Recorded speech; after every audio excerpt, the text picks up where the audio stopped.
Hey, what's going on? It's Shihan Chowdhury, aka Chili Pepper Cooks, and today we're making a classic buffalo chicken dip. And here's the thing, this classic version only requires 5 ingredients.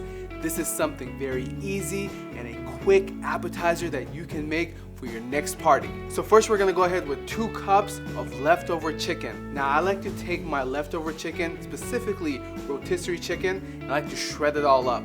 Then we have 1 cup of ranch dressing.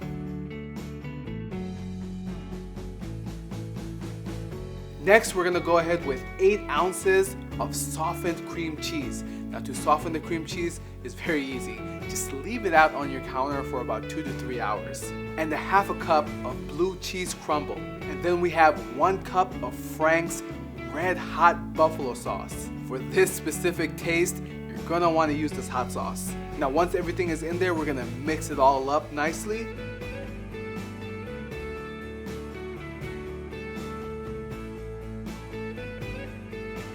And then we're gonna put it in our baking dish.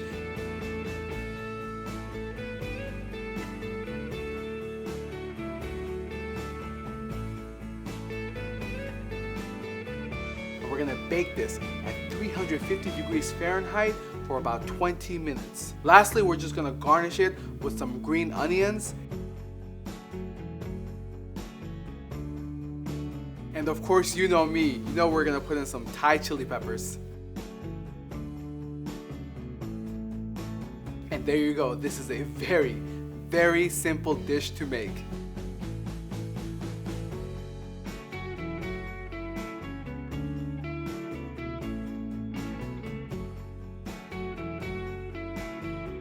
Okay, now for the taste test. Wow, that tastes absolutely phenomenal. Remember early on I said to use Frank's Red Hot Sauce? You have to use that to get that classic buffalo chicken dip. This is so good, I can't wait for you to try.